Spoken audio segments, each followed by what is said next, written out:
Finansal özgürlük için ne kadar param olmalı? Ne kadar birikim yapmalı ve bunun ne kadarını yatırıma ayırmalıyım? Şu yaşıma kadar ne kadar birikmişim olmalı? Yaşım bu, biriktirdiğim para bu, sizce bu doğru mu? Rahat bir emeklilik için ne kadar paraya ihtiyacım var? Bu gibi sorular sizlerden sıklıkla geliyor.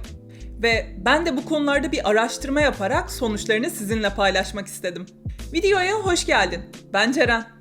Bu videoda yaptığım birçok araştırmadan derlediğim bilgileri sizinle paylaşacağım.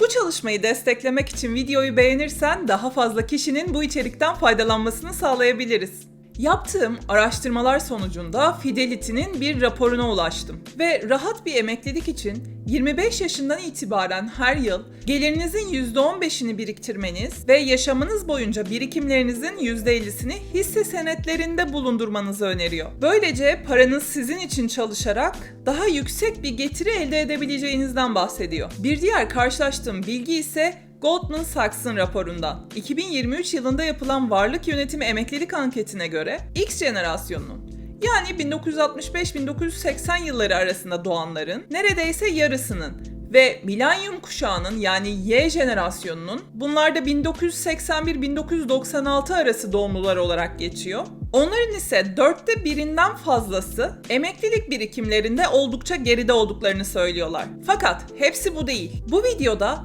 yaşlara göre ne kadar biriktirmeniz gerektiği ve bu birikimleri hızlandırmanın yollarından bahsedeceğim. Fidelity'nin raporunda belirttiği yaşlara göre birikim oranları belki sizi de şaşırtacaktır. Şimdi hazırsan başlıyoruz. 20'li yaşlarınızın ilk yarısı. Belki üniversiteden yeni mezun oldunuz ve belki de öğrenci kredisi borçlarınız var. Ya da ücretli staj dönemindesiniz. Yeni iş arıyorsunuz ya da uzun dönem ücretli staj programlarına başvurular yapıyorsunuz. Yani muhtemelen asgari ücret ya da biraz daha şanslıysanız giriş seviyesi bir maaş kazanıyorsunuz. Bu yaşlarda biriktirdiğiniz para miktarından daha çok geleceğiniz için doğru finansal alışkanlıklar oluşturmak, yatırımlarınızı kendi bilginizin birikimleri için harcamanız, bir dünya görüşü edinmeniz, yaşadığınız çevrenin dışındaki dünyadan haberdar olmanız ve farkındalık kazanmanız, bununla birlikte de sağlam ilişkiler geliştirmeniz için bu yaşlar çok önemli. Tabii bununla birlikte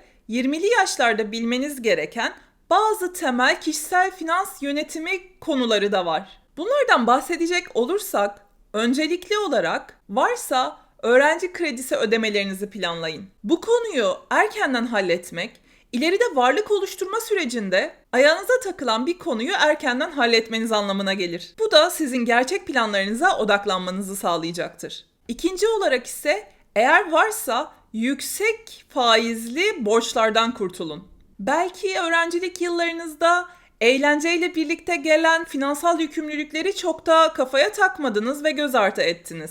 Ya da belki de hayatınızda yeni bir dönüm noktası olan iş hayatının başlangıcında gardırobunuzu yenilemeniz gerekti. Ya da yeni işe girdiniz ve iş ortamında sosyalleşmenin dozunu biraz arttırdınız. Belki de öğrencilikten iş hayatına geçiş sürecinde beklemediğiniz masraflar oluştu. Bunlar için ilk davrandığınız şey kredi kartlarınız ya da kredi çekmek gibi faaliyetler olmuş olabilir. Fakat tüketici borçları çok hızlı bir şekilde kontrolden çıkar. Bu da yatırımlarınızdan kazanacağınız paranın hızını yavaşlatacaktır. Bu yüzden yüksek faizli borçlarınız varsa bunları kapatmayı öncelik edinebilirsiniz. Bu yaşlarda edineceğiniz bir diğer önemli alışkanlık ise harcamalarınızı kontrol edin. Bir önceki maddede de bahsettiğimiz gibi harcamalar beklenmedik şekilde kontrolden çıkabilir. Bu nedenle kredi kartlarına borçlanma meselesini de iyi planlamanız gerekiyor. Bunun için paranızın nereye gittiğini bilmek, tasarrufunuz için yapabileceğiniz en iyi şeydir. Sadece buraya kadar olan adımları uygulamanız bile sizi yaşıtlarınız arasında bir adım öne taşıyacaktır. Tüm bu aşamalardan sonra 20'li yaşlarda yapabileceğiniz en iyi şey bir yatırım hesabı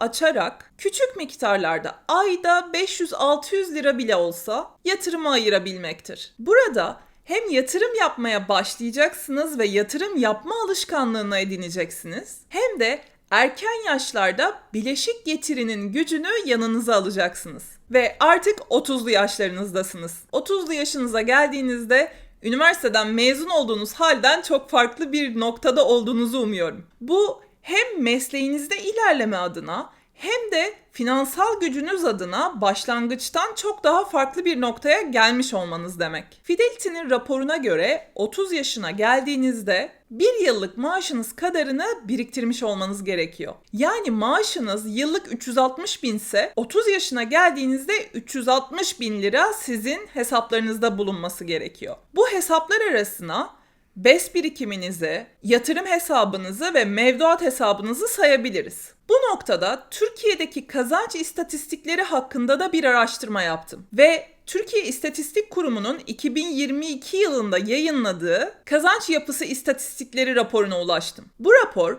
Avrupa Birliği ülkeleriyle eş zamanlı olarak 4 yılda bir yayınlanıyor. Bu nedenle rapordaki sonuçları günümüze TÜİK'in enflasyon verileriyle endeksledim. Kullandığım kaynakları açıklamalar bölümüne bırakacağım. Bunlar TÜİK tarafından yapılan araştırmanın rapor sonuçları olduğundan sizin kazancınız bu miktarı aşıyor ya da altında kalıyor olabilir. Yaşınız, cinsiyetiniz, maaşlı çalışan olmanız ya da kendi işinin sahibi olmanız, sektörünüz, eğitim durumunuz, tüm bu istatistiki sonuçlardan farklı düzeyde kazanmanızı sağlıyor olabilir. Şimdi ben bu araştırma üzerinden ilerleyeceğim. Araştırma sonuçlarına göre yüksek öğrenim gören kişilerin yıllık ortalama brüt kazançları buradaki grafikte gördüğünüz gibi de kadın erkek oranlarına göre de değişiyor.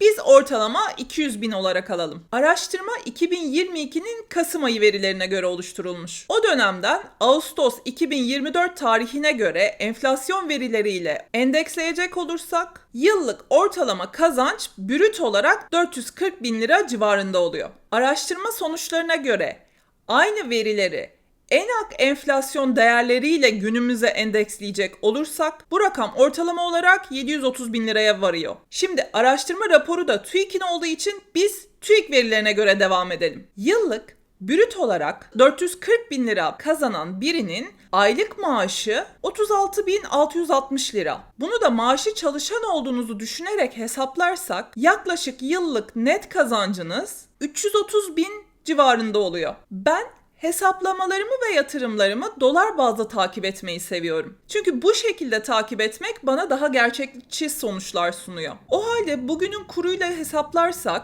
330 binin dolar karşılığı 9.700 dolar ediyor. Bu miktarı yatırım yapıp üzerine de her ay 150 dolar yatırım yapacak şekilde devam ederseniz ve yıllık dolar bazlı %8 kazanç elde ettiğinizi varsayalım. 65 yaşına geldiğinizde yaklaşık 460 bin dolar elde etmiş oluyorsunuz. Bugünün karşılığıyla bu 15 milyondan fazla ediyor. Burada bileşik getirinin nasıl büyüdüğünü göstermek için bu hesaplamayı yapmak istedim. Bugünden baktığınızda doların da enflasyonu olduğunu, satın alma gücünü etkilediğini sorgulayacak olabilirsiniz. O halde ben de size şunu söyleyeceğim. 30 yaşınızın başında olduğunuzu düşünüyoruz ve her ay 150 dolarlık yatırım yaptığınızı kabul ediyoruz. Sonuçta ulaştığınız rakam sizin hedeflediğiniz rakamın çok altındaysa size birkaç önerim olacak. Kazanç gücünüzü artırarak yatırım miktarınızı artırmaya odaklanabilirsiniz. Aynı zamanda finansal okuryazarlığınızı da artırarak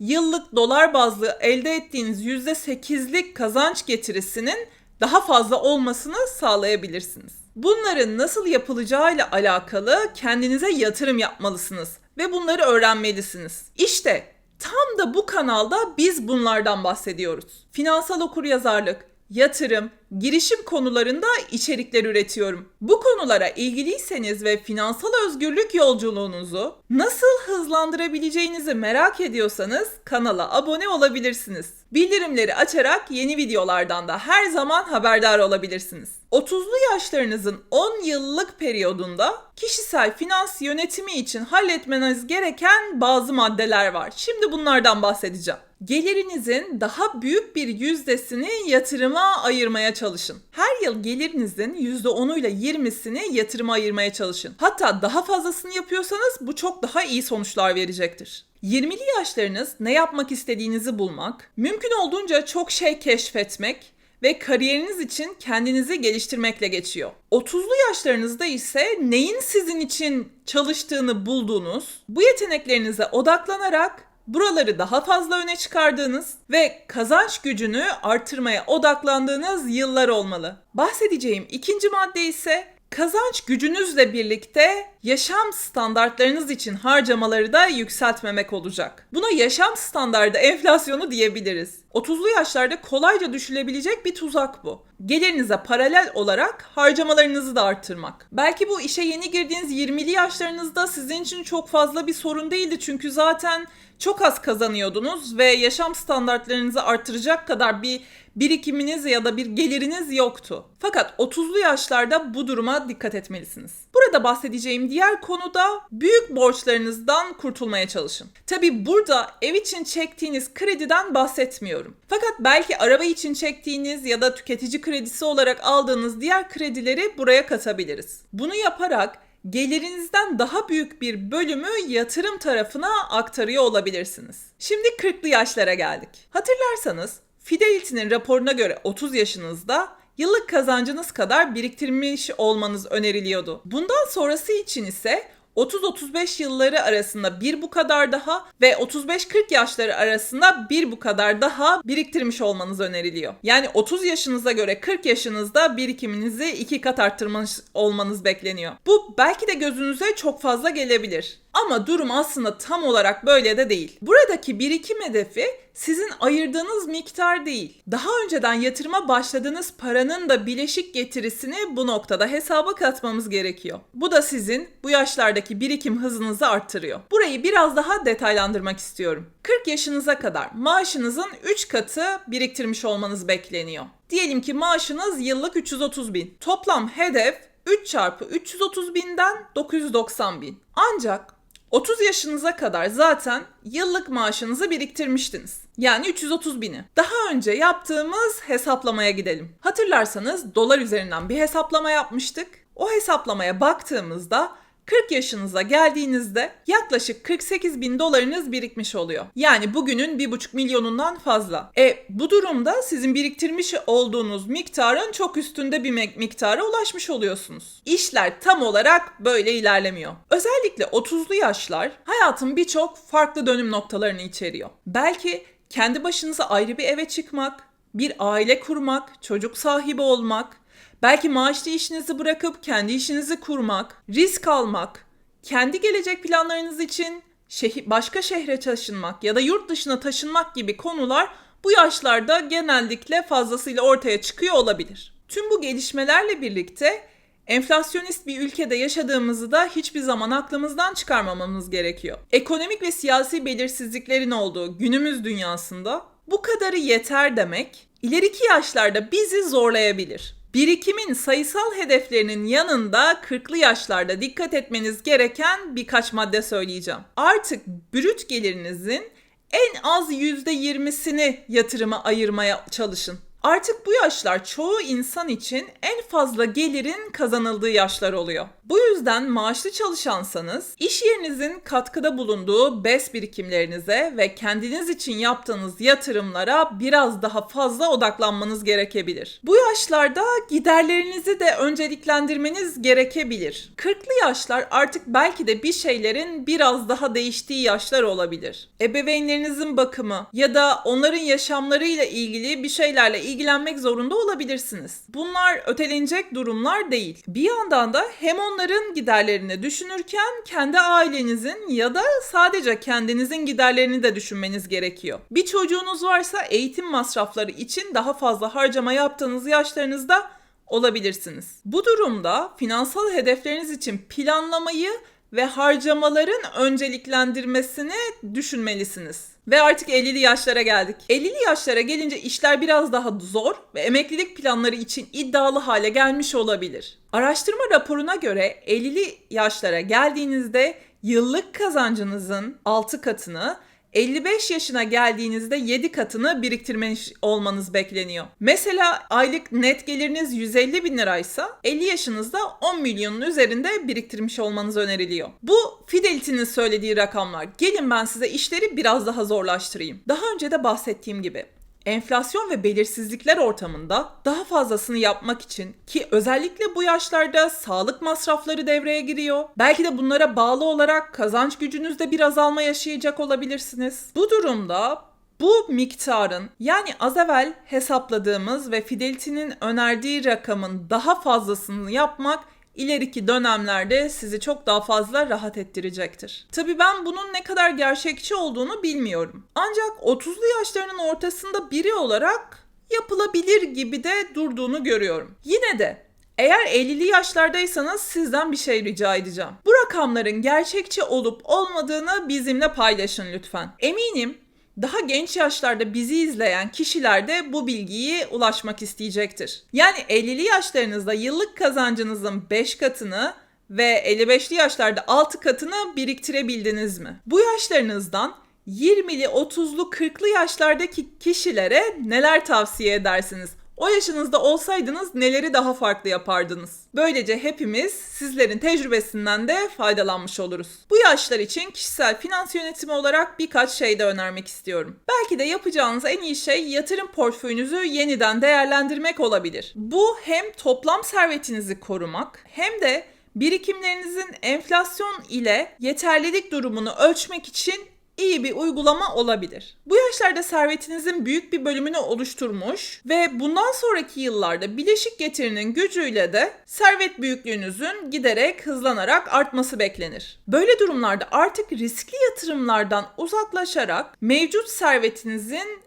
değerini korumak daha önemli bir hale gelmiş olabilir. Bunun için hisse senetlerinde bulunan yatırımlarınızın oranlarını azaltarak emtia ve tahvil tarafına biraz daha ağırlık verebilirsiniz. İkinci olarak bu yaşlarda portföyünüzü yeniden şekillendirirken yatırımlarınızdan düzenli gelir akışı sağlamak isteyebilirsiniz. Yaptığım araştırmalar sonucunda ülkemizin de durumunu işin içine katarak bazı analiz sonuçları paylaştım. Bu içeriği hazırlamak benim için de oldukça öğretici oldu. Son olarak şunu da eklemek istiyorum. Bu rakamlar ve yönergeler gayet iyi. Fakat herkesin yaşam tarzına uyması da beklenemez. Böyle bir kalıba oturmasını beklemek yanlış olur. Dolayısıyla şu anda bundan daha fazla bir birikiminiz varsa çoğu insandan daha iyi durumda olduğunuzu söyleyebiliriz. Tüm bu bilgileri kendi durumunuzun farkına varmak, belki de bu yönde planlamalarınızı yapmak için oluşturmak ve paylaşmak istedim. Bu içeriği faydalı bulduysanız sevdiklerinizle paylaşmayı unutmayın. İzlediğiniz için teşekkür ederim. Görüşmek üzere.